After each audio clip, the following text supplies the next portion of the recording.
Amém, amados de Jesus. É certo que 8h30 temos que dar pau hoje. Vamos lá, vamos começar então, né? A coisa perdeu de novo? Não tem dúvida, tem um negócio pra ver. Hoje temos da seleção, né? Feminino. Só feminino. Tá chique. Quando é que a Copa começa mesmo? É esse mês? Quarta? Não, quarta. É amanhã. Quinta-feira. Quinta-feira ou sexta. Dessa semana? Brasil joga sábado. O Brasil joga sábado? Estamos em Copa cima é da lá, Copa, né? então. É no México, Estados Unidos, é 3 países. Que coisa, né? Para gastar dinheiro mesmo, né? Para estourar, né?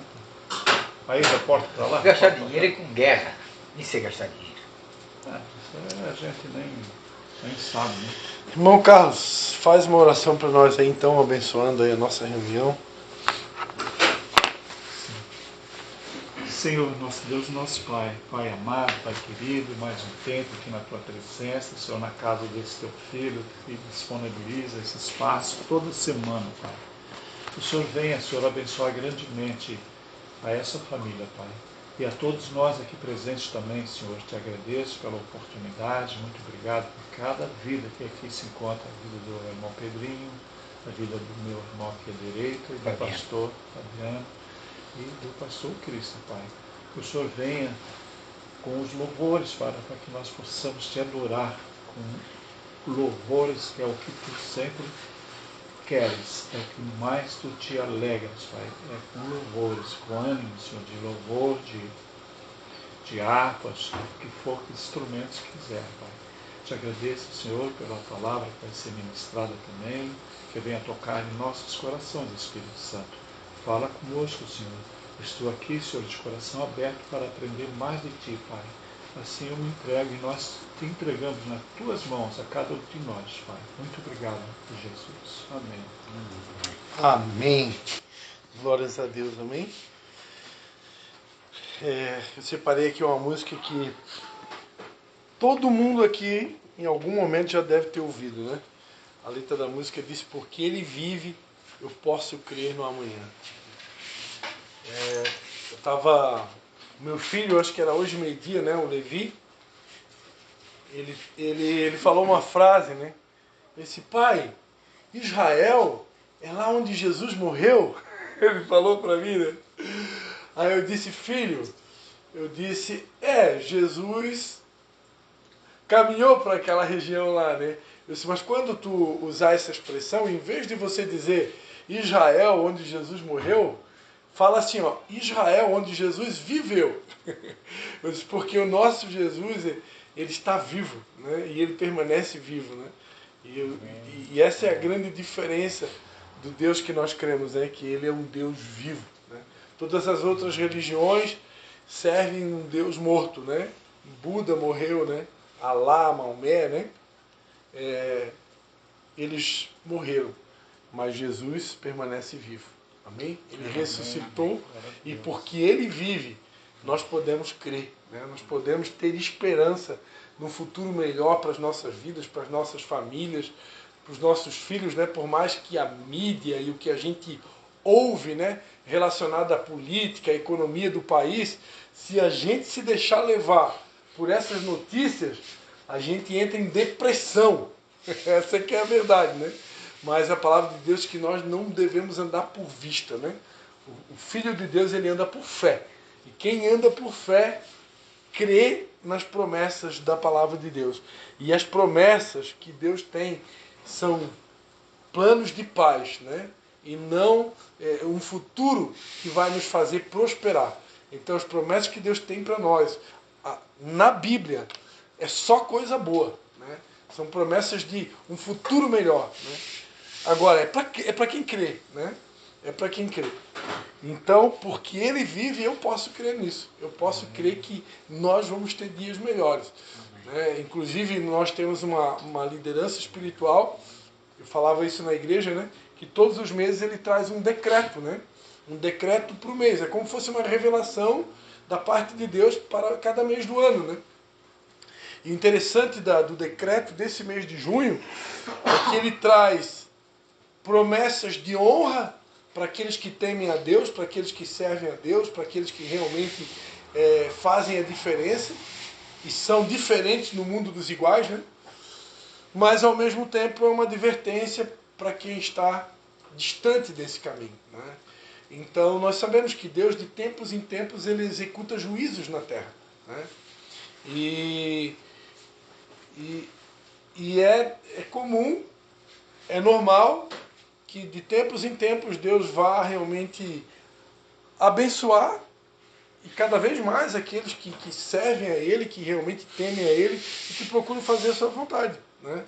Isso realmente precisa acontecer, para que as pessoas vejam com seus próprios olhos que realmente vale a pena servir a Deus, né? Então Deus permite isso, Ele faz isso acontecer até para servir de testemunho, né? Porque às vezes o inimigo se aproveita de momentos de luta e dor que todos nós podemos passar, né? A palavra de Deus diz que todas as coisas acontecem igualmente, tanto o que serve a Deus como o que não serve a Deus.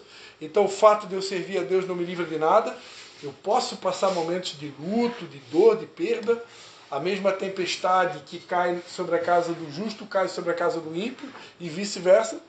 Mas, como diz o Salmo, né? O choro na vida de um cristão, de um servo de Deus, ele pode durar uma noite. Eu posso realmente passar por um período de luto. A gente viu aqui, a gente teve um dia que a gente estudou só um pouquinho da vida de Jó, né? Então ele teve o seu momento de luto, mas não foi para sempre, né? Tem uma hora que entra o basta de Deus. É quando Deus diz basta. O meu filho sofreu até aqui, chorou até aqui, doeu até aqui, mas daqui para frente agora eu vou virar essa chave aí, né? Não adianta reclamar. Então nós que somos crentes, né, no sentido daquele que crê na palavra, eu preciso crer num futuro de esperança, né? Independente da economia ou de quem está no poder, né? Porque é isso que Deus me promete. Se eu realmente desejar viver uma vida de obediência, né? Porque perante a Bíblia, as bênçãos elas vêm pela obediência. Amém? Amém. Depois nós continuamos essa... Já começou a introdução aqui, né? Então vamos adorar a Deus com essa canção, né? Todo mundo conhece.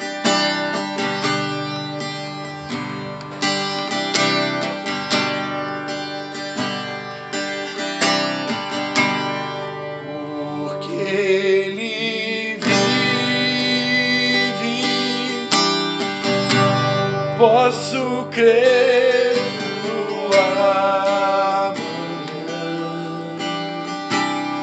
porque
Obrigado, Senhor Jesus.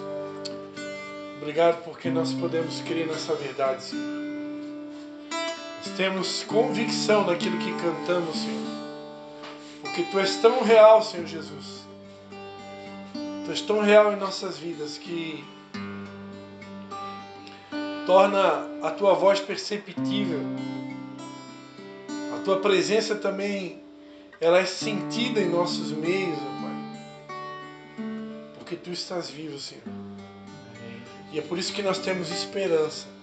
É por isso que nós cremos num futuro de paz, num futuro, um plano que o Senhor tem para as nossas vidas. Um plano de nos fazer prosperar, Senhor. De nos dar um futuro de êxito. É nisso que nós cremos, Pai. Porque a Tua palavra não mente jamais. Obrigado, Senhor Jesus. Obrigado pelos planos de paz que o Senhor tem para cada um de nós. Muito obrigado, Senhor Jesus. Ensina-nos, ajuda-nos a viver os Teus planos, Senhor. Porque são maiores e melhores do que os nossos. Em nome de Jesus. Esses dias eu ouvi um louvor que fala assim: 1000 vezes obrigado, Senhor. 1000 vezes. Olha. A gente agradece, obrigado, Senhor. Mas esse tempo todo que a gente está nesse planeta, nesse mundo. Meu falecido pai dizia muito assim, ó, não reclama. Sim. Reclamar é orar pro diabo. Reclamar é que nem orar pro diabo. A gente tem tido uma experiência nova, que eu sempre sonhei com isso. Eu confesso que era um gigante que eu precisava vencer há muito tempo, já muito tempo atrás Deus vinha falando comigo sobre isso, e eu nunca consegui vencer esse gigante, que era de orar todos os dias com a minha esposa, né? Eu admirava outros pastores e casais que têm esse hábito de orar com o cônjuge, né? Mas eu tinha uma barreira, né? Não conseguia, né? E aí até que Deus colocou no nosso coração uma direção de a gente estar orando online todas as manhãs, às 6h30 da manhã, através de um aplicativo ali que você tem no celular, todo mundo pode orar, né? Só entrar ali, a gente cria uma sala de oração, né, digital, em qualquer lugar do mundo você pode entrar ali. Sim. E aí já estamos aí há aproximadamente um mês. Geralmente se repete ali as mesmas pessoas sempre, inclusive a esposa de nossa amiga aqui está sempre presente, né?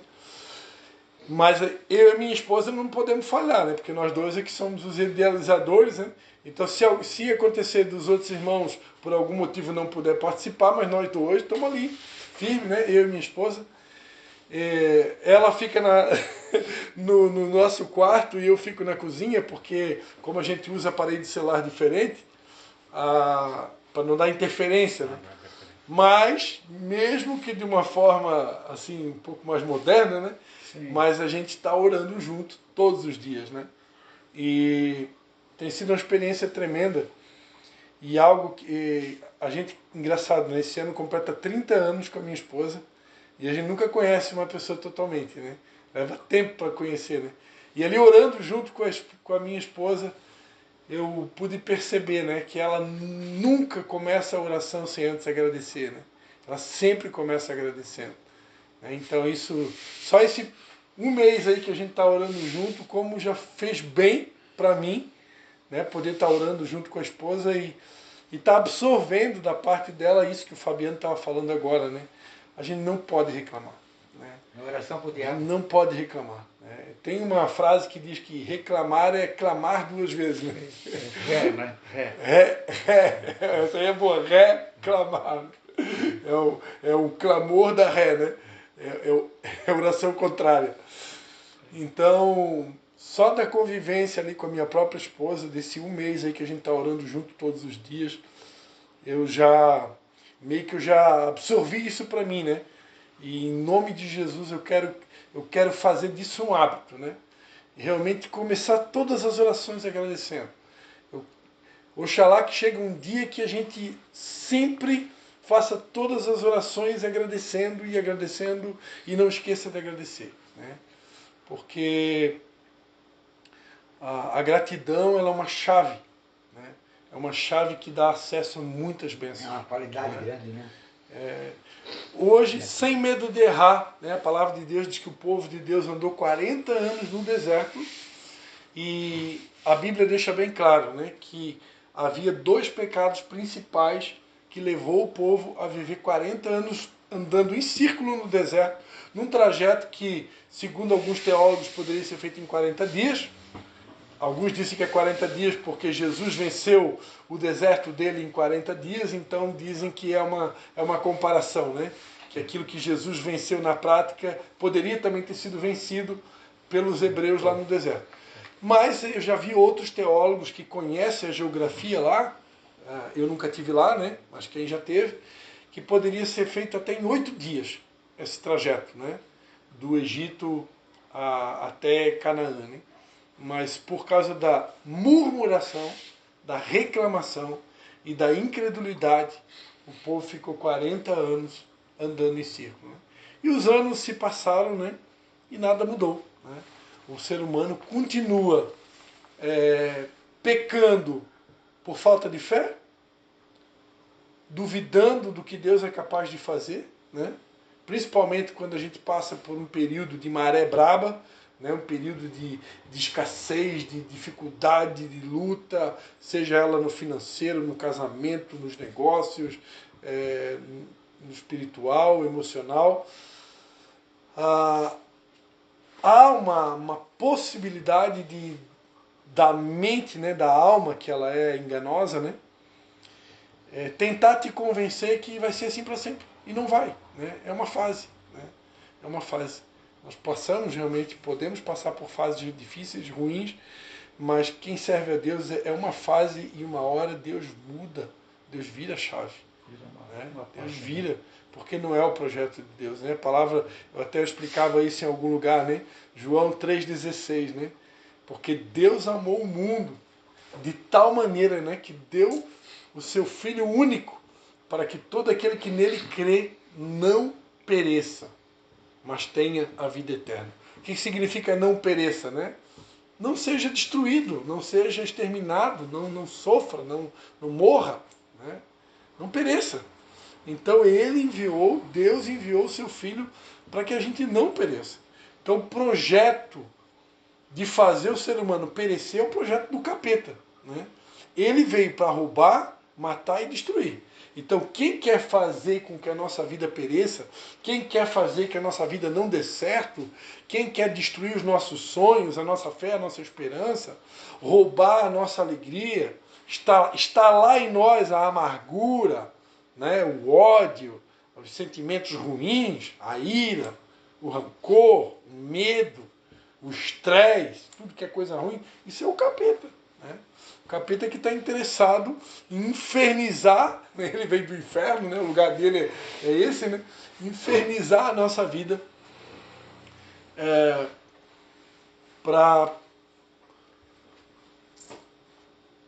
procurando roubar a nossa paz e a nossa alegria. Desânimo, né? Exatamente. Porque nós, como cristãos, nós temos uma missão aqui nessa terra, né? E a nossa missão é povoar o céu, né? É alcançar novas almas para Cristo Jesus. Agora, como que eu vou alcançar essas vidas lá fora, né? Quando nem eu mesmo creio mais nas promessas de Deus, quando eu vivo reclamando das coisas. Eu costumo dizer, às vezes a gente não reclama com a boca, mas reclama com atitudes, reclama com o semblante, né? Nós pregamos aqui na última vez sobre Caim e Abel, na última terça-feira, nós ministramos sobre Caim e Abel, e a palavra de Deus diz que quando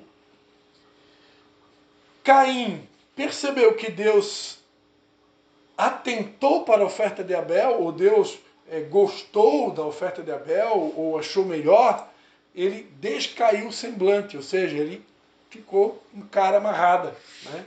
Emburrado. E assim somos nós todos, né? Às vezes nós não murmuramos com palavras, mas a nosso semblante, a nossa cara denuncia o nosso descontentamento, né? A nossa insatisfação. Por isso que é tão importante eu me alimentar dessa palavra aqui constantemente, porque ela tem o poder de renovar a minha mente. E à medida que a minha mente vai sendo renovada e eu vou conhecendo a Deus, eu começo a descobrir que Deus é o Deus que faz com que todas as coisas cooperem para o meu bem.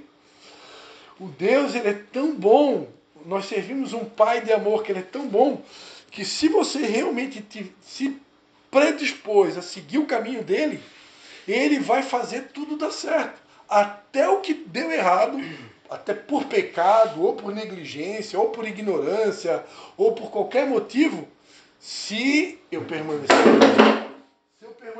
no caminho dele, botei o violão direito ali, ó. Se eu permanecer, mas não foi nada. Se eu permanecer no caminho dele, ele vai ajustar tudo.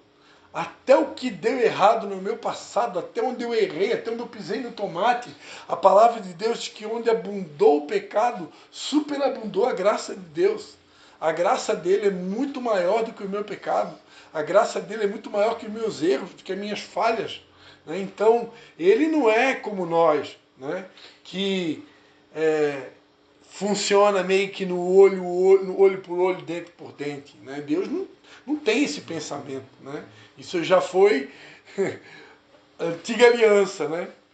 Embora que Deus nunca quis punir o ser humano. Né? A disciplina criada por Deus é sempre para o nosso bem. Né? Sim. Eu tive a oportunidade de fazer teologia, né? E de estudar os livros da Bíblia. E uma das grandes descobertas, estudando o livro de Deuteronômio, né, que é considerado um livro maçante, é considerado um livro chato, porque é um livro cheio de leis, né? Uma das grandes descobertas foi descobrir que a lei nada mais é do que um muro de proteção. A lei é um muro de proteção. Então, quando Deus estabeleceu leis como não mate, né, não roube, né, não adultere, né, são proteções. São proteções que Deus criou para nos guardar. Então, aquilo, o capeta na mente das pessoas, ele distorce e ele faz com que o ser humano, poxa, isso aqui é muito chato, né? Ler Deuteronômio, números, né? É muito chato, é muita lei, é muito número, muita regra, né? Mas quando eu começo a conhecer a Deus e descubro que ele criou a lei como uma proteção, não é porque ele queria o meu mal, né? Eu começo a me apaixonar mais ainda por Deus, né? Porque eu começo a entender que nada daquilo ali foi criado para o meu mal, mas tudo é para o meu bem, né? Embora que agora nós não vivamos mais debaixo da lei, nós estamos debaixo da graça, né? A salvação não é por aquilo que eu faço, mas é por aquilo que Jesus fez. Mas como é bom entender o propósito original de Deus ter criado a lei. Né? A lei, a Bíblia diz que ela serviu de aio. Aio é uma palavra que significa tutor, né? Ou mestre, né? Então a lei ela serviu de tutor até Cristo. Né? Agora nós temos Cristo. Né? Ela serviu para nos guiar até chegar em Jesus. Agora chegou alguém que está acima da lei, que é Jesus, né? Mas isso não quer dizer agora que eu vou desprezar totalmente o antigo pacto, né? Ou os textos do Antigo Testamento. Não, isso aqui não serve mais. Não é bem por aí, né? Existem alguns pregadores que pregam sobre a hipergraça, né? O que é hipergraça, né? Uma vez salvo, salvo para sempre, né? E nós não acreditamos nisso. Nós não acreditamos numa vez salvo, salvo para sempre. Nós acreditamos no que a Bíblia diz. Aquele que perseverar até o fim será salvo. Então eu preciso perseverar. Amém? Não dá para pensar assim que eu vou sair daqui amanhã aprontando todas, que Deus é tão misericordioso que ele vai me dá mais uma chance, né? Às vezes pode não ter mais a chance. Eu creio num Deus que dá muita chance, mas pode acontecer Uma hora que você uma hora despreparado, né? que você está despreparado, né? Perigo, hein? Então, É. não vá nessa, né? Então, amado, já que a gente falou aqui sobre lei, né? E a gente comentou aqui sobre o livro de Deuteronômio, por inspiração do Espírito Santo, né?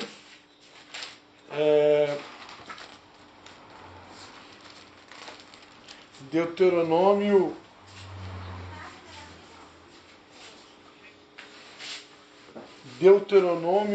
é também chamado de segunda lei ou repetição da lei. Esse é o significado da palavra Deuteronômio, né? Segunda lei ou repetição da lei. Esse é um título judaico, né? A mensagem principal do livro de Deuteronômio é o amor de Deus e a obediência. E é sobre isso que eu queria conversar um pouquinho. Vamos abrir em Deuteronômio 28. Deuteronômio 28. Eu quero deixar já, por inspiração de Deus, a gente já falou alguma coisa, mas eu quero deixar uma mensagem baseada nesse texto aqui que veio no meu coração,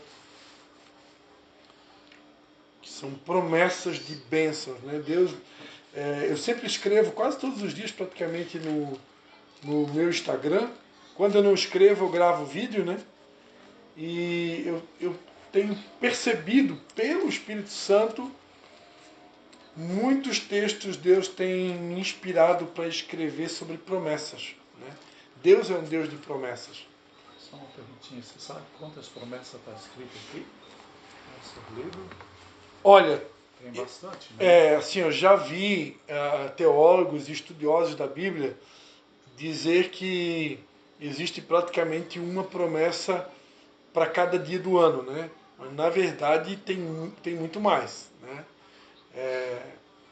Eu acho que, na verdade, eu vi teólogos dizer que o não temas ou não tenha medo, né? Ele aparece aproximadamente 365 vezes na Bíblia. Então, essa expressão, eu nunca parei para estudar a fundo, mas já ouvi alguns dizerem, né? E é possível mesmo, né? Deus, ele tem... Como o medo é uma das estratégias principais do inferno de tentar nos paralisar, que uma pessoa com medo, ela tende a se isolar, ela tende a paralisar, né?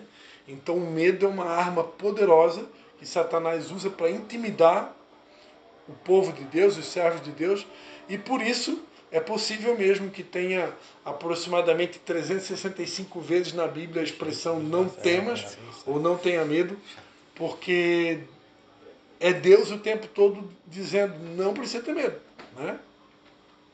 Mas em termos de promessas, com certeza tem muito mais, né? Eu já ouvi falar em 8.000, mas teria que fazer uma pesquisa atualizada. Né? Vai pro Google. Eu vou usar aqui o recurso da tecnologia aqui, vamos usar aqui a inteligência artificial aqui, para ver o que vai dizer aqui.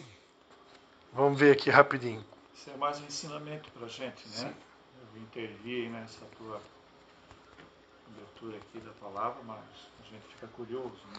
Sim, vamos lá, vamos usar a inteligência artificial aqui rapidinho aqui.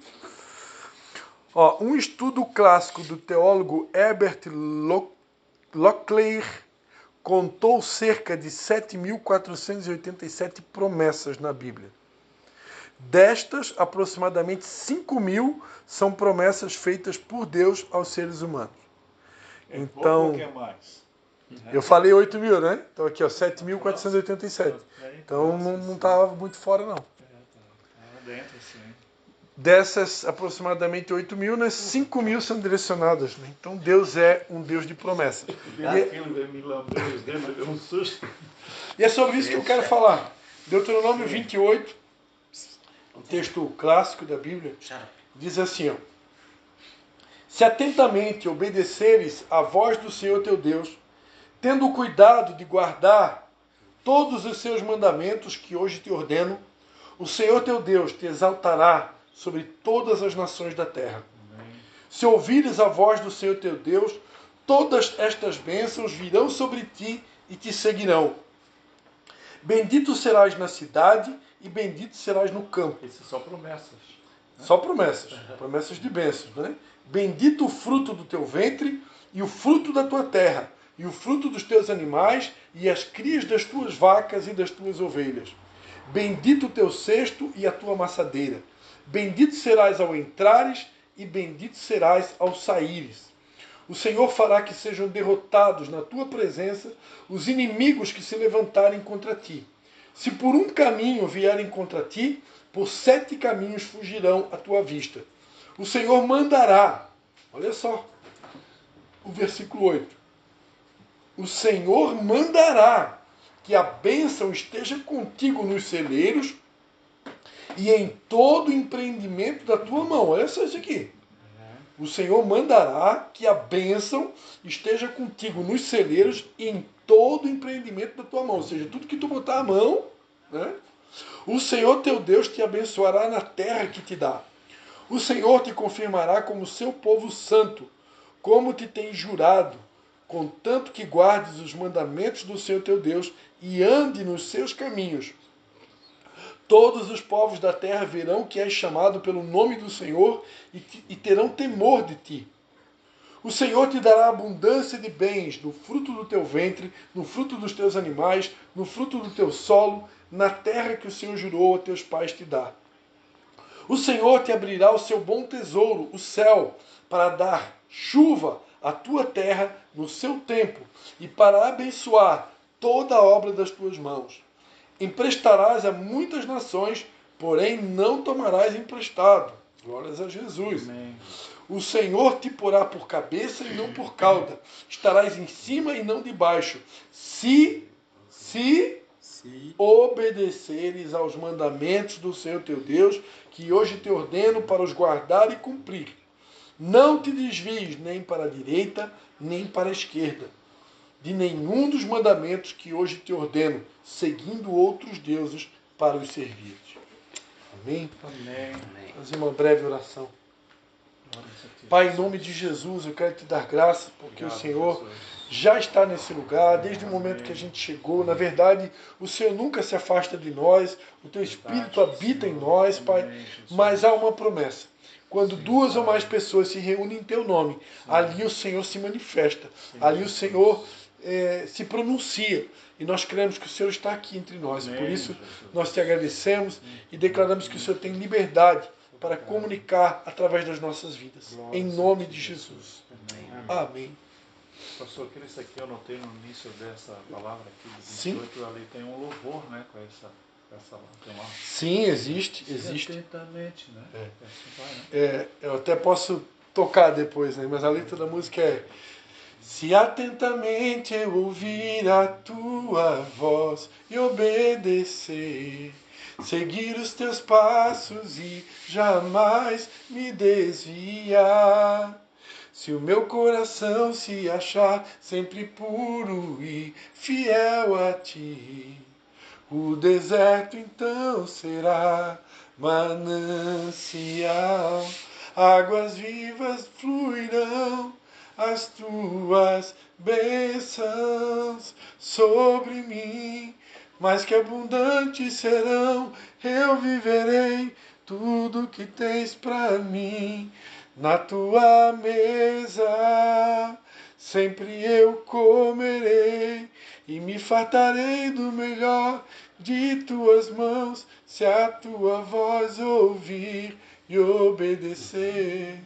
É mais ou menos assim. E como é que tu falou alguma coisa que tem gente que acha que isso aqui é muito enjoado de ler, muito enjoado, ou Sim, chato? é porque a gente leu aqui Deuteronômio 28, que é só um trecho específico falando das bênçãos, né? Mas Então, se você for ler todo o livro de Deuteronômio, ele é cheio de leis, né? Leis diversas, leis do divórcio, pena de açoites, lei de... para ensinar o povo, né? Sim, Serve de ensinamento, muita gente não quer ler isso. mas o ser humano não gosta, né? Não gosta de regras, né? É. O ser humano não gosta de regras, né? Assim, numa maioria, numa grande maioria, não gosta, né? Mas quando a gente entende que elas foram criadas para o nosso bem, Amém. A gente começa a enxergar diferente, né? Embora que, eu torno a dizer, a gente não está mais debaixo da lei, estamos debaixo da graça, né? Ninguém é salvo por aquilo que faz, a gente é salvo por aquilo que Jesus fez. No entanto, a Bíblia de Gênesis e Apocalipse, ela deixa bem claro que o projeto de Deus, embora que tudo que Deus vai fazer na nossa vida sempre vai ser pela graça, eu nunca vou alcançar uma bênção por mérito próprio. O próprio livro de Deuteronômio, no capítulo 8, ele vai dizer, né? Não digas no teu coração. Ele começa dizendo assim, ó, guarda-te de não te esqueceres do Senhor teu Deus, não cumprindo os seus mandamentos, os seus juízos, os seus estatutos que hoje te ordeno, para não suceder, depois de teres comido e estares farto, de teres edificado boas casas e habitares nelas, e depois de multiplicar as tuas vacas, as tuas ovelhas, né, e eu aumentar a tua prata e o teu ouro, e tudo quanto tens, se ensoberbeça o teu coração e te esqueças do Senhor teu Deus. Aí depois ele vai dizer no versículo 17, não digas no teu coração, a minha força e o meu poder do meu braço me proporcionaram esta riqueza. Ou seja, Deus está aqui dando uma advertência. Quando eu te prosperar, quando eu entregar as promessas que eu tenho para ti, quando eu te introduzir numa terra que emana leite e mel, não pense que foi a força do teu braço. Não pense que é a tua capacidade humana, a tua inteligência, né, a tua expertise, porque não é. Sempre vai ser a graça. Sempre vai ser a graça. Então, eu nunca vou poder me gloriar de nada. A Bíblia diz que se alguém quiser se gloriar em alguma coisa, glorie-se nisto, em me conhecer. Então eu nunca posso me gloriar. Eu tenho que dar sempre a glória para Ele. Né? Porque dele, por Ele e para Ele são todas as coisas. Então tudo que eu alcançar na minha vida de bênção, a glória transfere para Ele. Porque é dele que vem a sabedoria, é dele que vem a inteligência, é dele que vem o conhecimento, é dele que vem a força, é dele que vem a inspiração. Tudo vem dele. Ele opera o querer e o efetuar, então tudo vem dele. Eu não posso me gloriar de coisa alguma. Porém, no entanto, todavia, a Bíblia deixa bem claro, de Gênesis a Apocalipse, que o projeto de Deus para o homem é que estas bênçãos que ele tem para todos nós, ela venha como fruto da minha obediência. Eu posso até errar, eu posso até pecar, né?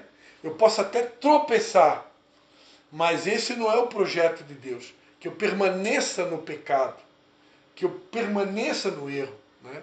O projeto de Deus para a minha vida, a Bíblia diz em 1 Tessalonicenses 5, que o plano de Deus para a minha vida é a santificação. Né? A palavra de Deus diz, em 1 Tessalonicenses 5, 23, o mesmo Deus de paz vos santifique completamente, e todo o vosso espírito, alma e corpo sejam plenamente conservados e irrepreensíveis para a vinda de nosso Senhor Jesus Cristo. Então o projeto de Deus para a humanidade é a santificação. A Bíblia diz que sem a santificação ninguém verá o Senhor. Então o plano de Deus para a humanidade é nos santificar completamente, corpo, alma e espírito. A vontade de Deus, conforme o livro de Efésios, é que no dia que eu for me encontrar com Jesus, aqui o texto de Efésios ele está se referindo a nós como maridos em relação a nossas esposas. Para quem aqui é casado, a Bíblia diz que nós temos que purificar as nossas esposas com a lavagem da água pela palavra, ou seja, eu tenho que purificar a minha esposa com o conhecimento da palavra. Aquilo que vocês estão recebendo aqui de mim hoje à noite é responsabilidade de vocês, depois dentro da casa de vocês, levar essa mensagem para purificar as esposas. Por quê? A esposa na Bíblia, a mulher na Bíblia, ela é a figura da igreja. A mulher na Bíblia representa a igreja. E aqui diz que o propósito do marido de lavar a esposa, de purificar ela através da palavra, é a fim de apresentá-la a si mesmo igreja gloriosa, sem mácula, nem ruga, nem coisa semelhante, mas santa e irrepreensível. Então, Deus espera que eu seja capaz, como sacerdote do meu lar, como homem, como marido, purificar o meu cônjuge de tal maneira que no dia que o meu cônjuge for apresentado a Deus, no dia que Jesus vir nas nuvens buscar o meu cônjuge, juntamente comigo, é claro, né? Que ele encontre a minha esposa, que representa a igreja,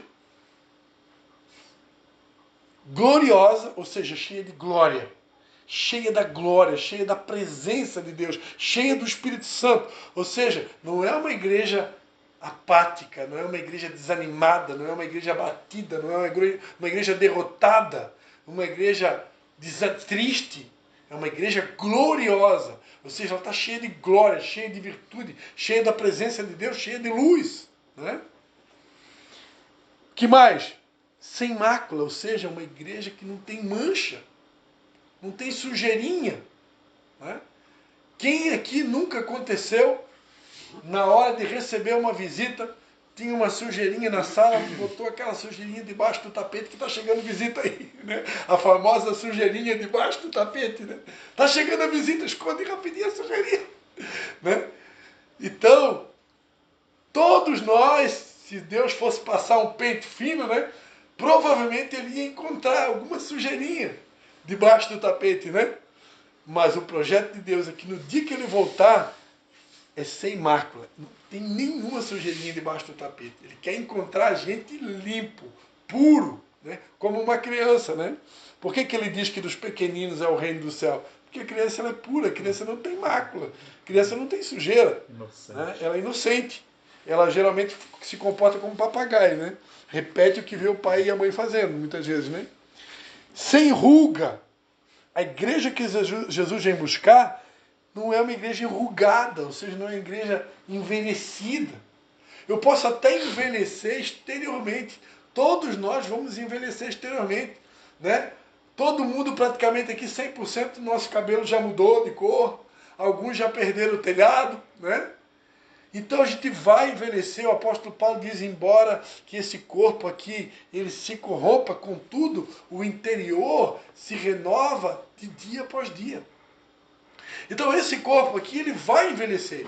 Mas quando a Bíblia diz que Jesus vem buscar uma igreja sem ruga, é uma igreja que, embora ela possa ter envelhecido por fora, mas por dentro ela está renovada. Né? Coisa tremenda. Lembra do... Vou pegar uma referência aqui popular, Silvio Santos. Né? Era um camarada que... É um cara para frente, né? Veio a inspiração aqui. Ele era judeu, né? Então vamos botar ele aqui na parada. É um senhor que já tinha uma certa idade, mas qual dia que você viu o Silvio Santos para baixo? Né? Qual dia que você viu ele triste?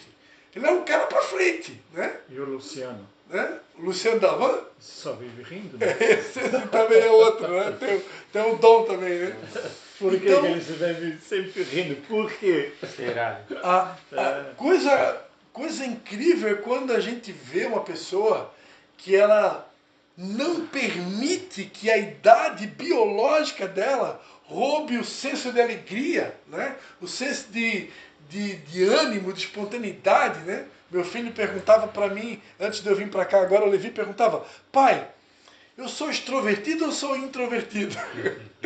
Eu disse, Levi, tu é extrovertido. Eu disse para ele, pai, eu disse, mas tu és um extrovertido controlado. Como assim? É que tem aquele que é extrovertido. E tu é um extrovertido controlado, tu se controla, eu disse, tu tá legal, eu disse para ele, porque também tudo que é demais não é bom, né? Então introvertido demais não é bom, extrovertido demais também não é bom, o bom é o equilíbrio, Levi, então continua assim. Então, a igreja que Jesus vem buscar é uma igreja sem ruga. É uma igreja que ela pode até envelhecer por fora, mas por dentro ela é animada, por dentro ela é esperançosa, ela é cheia de fé, ela é alegre, ela é dinâmica, ela sabe que ela está sendo preparada para se encontrar com o noivo. Ela vai andar em ruas de ouro e de cristal, né? Não haverá mais choro, não haverá mais lágrimas, ranger de dentes, ele vai enxugar de nós toda a nossa lágrima. Quando a gente se encontrar com ele, dali para frente vai ser só alegria. Aqui nessa terra, um dia eu fiz um comentário, né, que tem algumas músicas, algumas composições, né, de cantores, né, gospel, podemos dizer assim, que a letra da música fala, né, agora é só vitória, agora é só vitória. Né? É verdade que perante a Bíblia nós somos mais do que vencedores em Cristo Jesus, né? Mas a vida do cristão não é só alegria, né? Não é só bênção o tempo todo. Nós temos momentos de choro, de lágrima, de dor, né? Mas, de fato, quando nos encontrarmos com Ele no paraíso, dali por diante será só vitória, né? Porque Ele vai realmente enxugar toda a nossa lágrima, não haverá mais choro nem pranto, né? Amém. E o que mais? Essa igreja que Jesus vem buscar, além de não ter, de ser gloriosa, não ter mácula nem ruga, também nem coisa semelhante. Ou seja, nada que seja semelhante à sujeira, nada que seja semelhante à ruga, envelhecimento, amargura, tristeza. Nada semelhante. Nenhuma semelhança com essas coisas ruins, né? Pelo contrário, santa e irrepreensível. O que significa santa e irrepreensível? A palavra santa ou santo, ela tem sido muito deturpada ao longo da história, né? Principalmente por um segmento do cristianismo, né? E onde muitas vezes é interpretado santo ou santa aquele que fez milagres, ou aquele que fez dádivas, ou aquele que fez obras, né? Teve feitos, né? Como poderíamos dizer São Pedro, São Paulo, São João, né? No entanto, o significado da palavra santo, o mais correto é separado para uso exclusivo de Deus. Esse, só durante muito tempo se usou a expressão também separado, né? Separado é sinônimo de santo. Mas quando se vai estudar a Bíblia profundamente e o coração de Deus, você vai descobrir que só ser separado não resolve. Só separado eu posso me separar e não ser santo. Né? Como esses monges, por exemplo, franciscanos, né, que se isolam lá dentro de um convento. Se a pessoa se separa, se isola, mas não apresenta fruto nenhum, ela não está servindo ninguém, ela não está fazendo nenhum tipo de obra, ela está de repente até longe do pai e da mãe, né? A palavra de Deus fala do Evangelho de Marcos, né? Sobre invalidar, sobre o Corban, né? O Corban, quando religiosos invalidavam a lei de Deus, desonrando pai e mãe, né? Então, quando uma pessoa se separa, se isola, e esse isolamento dela faz com que ela quebre o princípio da honra, ela deixa de honrar pai e mãe, porque ela se trancou lá num convento, num mosteiro, e aí agora não se comunica com o pai, não se comunica com a mãe. Então, quer dizer, ela acha que está se santificando, mas na verdade está pecando contra Deus. Não está dando fruto. Né? Não está dando fruto. Então, só separar não resolve. Eu preciso me separar para uso de Deus. Ou seja, eu me separo da corrupção do mundo, da sujeira do mundo, das mentiras do mundo, dos enganos do mundo, do pecado do mundo, de tudo aquilo que é mal, sujo, corrompido. Eu me separo disso, né? A gente usa um dialeto que eu acho bacana, que é a graça da garça. O que é a graça da garça? É o poder que esse animalzinho branquinho, chamado garça, tem de andar lá no meio do Pantanal, no meio da lama, literalmente no meio da lama, sem se sujar. Por quê? Porque ela tem um óleo na pluma dela que torna ela impermeável. Ela não, aquele óleo que ela tem na plumagem dela, branquinha, né, não deixa que a lama do mundo, ou a lama do Pantanal lá, suje ela. Assim deve ser o crente, assim deve ser o homem de Deus. Né? Ele anda no mundo, no meio da sujeira, da lama, mas ele não se corrompe, ele não se deixa corromper, ele não se deixa sujar. E aí, somado a isso, este homem que se separa, que se santifica, ele coloca os seus dons e talentos à disposição de Deus e do reino de Deus. Isso é santificação. Isso é ser santo. Eu não apenas me separo, mas eu me separo por quê? Porque eu tenho um propósito. O meu propósito é glorificar a Deus. O meu propósito é servir a Deus. O meu propósito é ganhar almas para Cristo, é fazer novos discípulos, adeptos do reino de Deus. Meu propósito é servir pessoas, servir o reino. Né? Eu colocar a minha casa, a minha família, meus dons, meus talentos, meus recursos à disposição de Deus. Então eu estou sendo santo. Alguém que se separou para servir a Deus, para glorificar a Deus. Então Jesus vem buscar essa igreja que é santa e finaliza dizendo irrepreensível. Essa palavra, ela é um baita de um termômetro, né? Ou termostato, não sei qual a palavra mais certa para usar, mas ela é uma palavra muito pontual. Né? Irrepreensível significa aquele que não pode ser repreendido. Né? Aquele que não dá margem para ser repreendido. Hoje, infelizmente, ou felizmente, eu acho que infelizmente, embora que tudo coopera para o bem, né? Mas hoje eu consegui ser repreensível. Exatamente no dia de hoje, eu cometi um erro clássico, né? Que eu tenho certeza que milhares de pessoas cometem esse erro, mas muitas delas na ignorância. Eu não é na ignorância, né? Eu costumo usar fone de ouvido, né, para ouvir mensagens enquanto eu estou dirigindo de uma cidade para outra.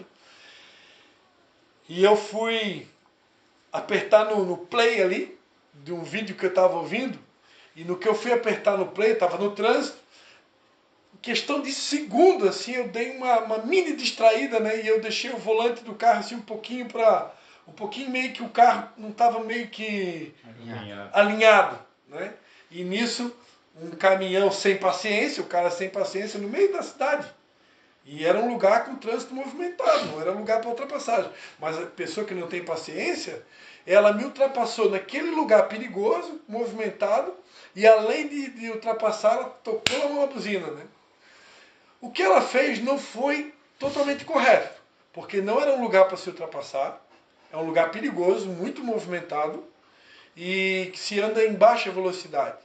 Mas eu dei motivo para ela fazer isso. Porque naquele segundo de bobeira ali que eu tirei o olho da visão frontal do carro ali, eu permiti que ela fizesse isso, né? Porque o carro veio um pouco para a direita, então ela aproveitou e passou, né? Mas isso só aconteceu porque eu baixei a cabeça para olhar o vídeo. Né? Então eu sei que eu pequei. Perante Deus eu sei que eu pequei. Né? Depois de imediatamente pedir perdão para Deus, né?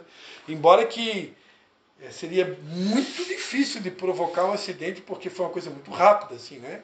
Mas ainda assim, na qualidade do conhecimento que a gente tem da palavra, a gente precisa vigiar. Né?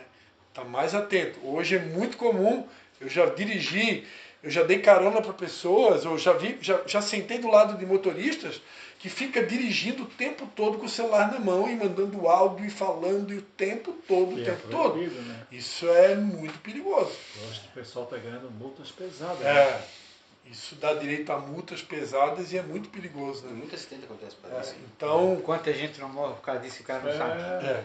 Então a verdade, o ideal quer mexer no celular, estaciona o carro, resolve o que tem que resolver e depois continua dirigindo.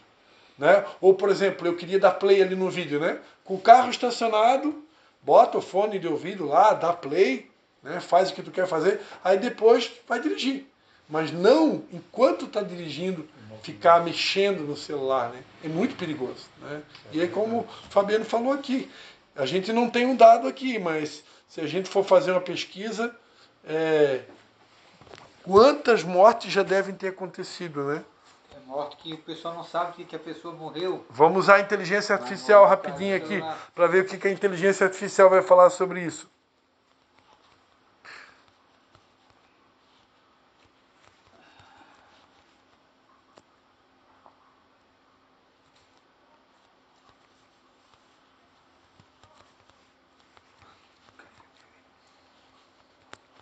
Vamos ver. É uma pesquisa e tanto, né? Isso está pesquisando num ano ou mais? Eu fiz uma pesquisa geral aqui, né?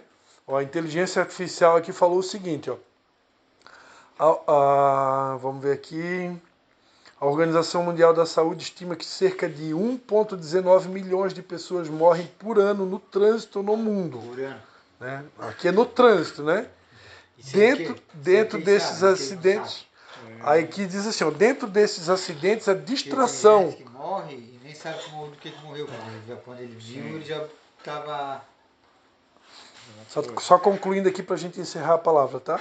Dentro desse 1,19 milhões de pessoas que morrem por ano no mundo, no trânsito, a distração no volante, incluindo o celular, é considerada uma das principais causas de acidente no trânsito. Já em estudos mais específicos, nos Estados Unidos, a National Highway Traffic Safety Administration vamos repetir. Nos Estados Unidos, a National Highway Traffic Safety Administration estima que cerca de 3.000 a 3.500 mortes por ano estão ligadas à direção distraídas e o celular é uma das principais causas disso. Então, ó, só nos Estados Unidos, média de 3.000 a 3.500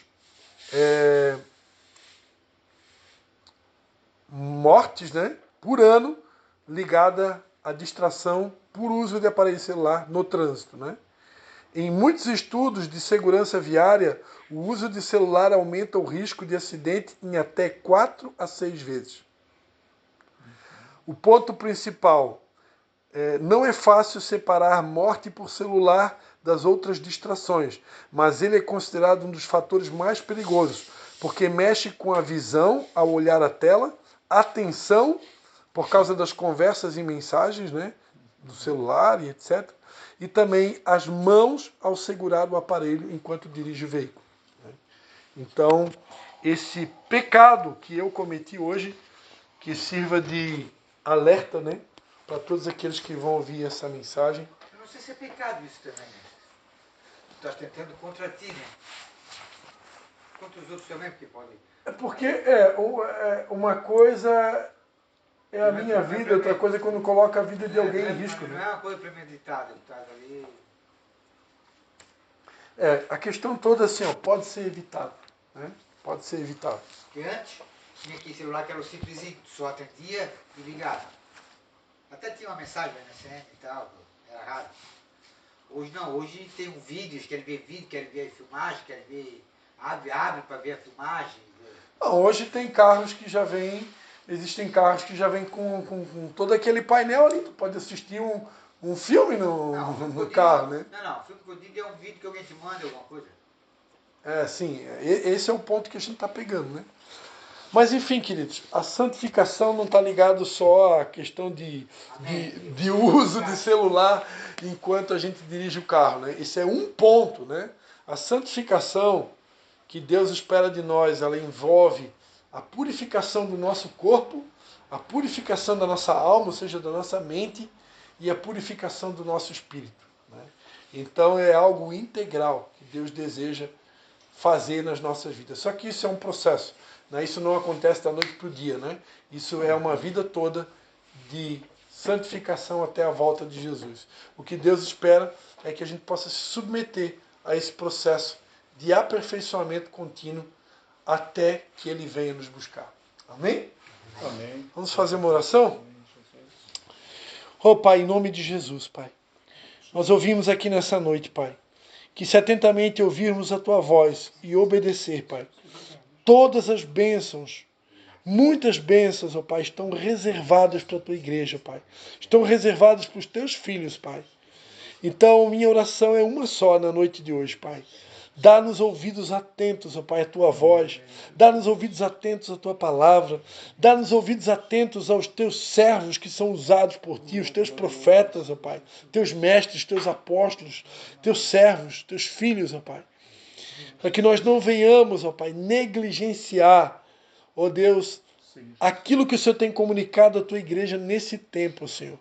A Tua palavra diz, o autor aos Hebreus, como escaparemos se negligenciarmos tão grande salvação? Oh, Pai, não permita, Pai, que nós venhamos desperdiçar, negligenciar tudo que o Senhor tem comunicado conosco, Pai. Aumenta o Teu temor nas nossas vidas, oh, Pai, para que nós sejamos capazes de ser encontrados dignos de receber todas as bênçãos que o Senhor tem para cada um de nós, Pai. Nós abençoamos todos aqui em nome do Pai, do Filho e do Espírito Santo. E te pedimos, Pai, ajuda-nos, fortalece-nos, para que possamos, de fato, não somente santificar os nossos cônjuges, mas que nós mesmos possamos ser encontrados puros, santos, sem mácula, irrepreensíveis para o encontro com o Senhor. Em nome de Jesus. Amém.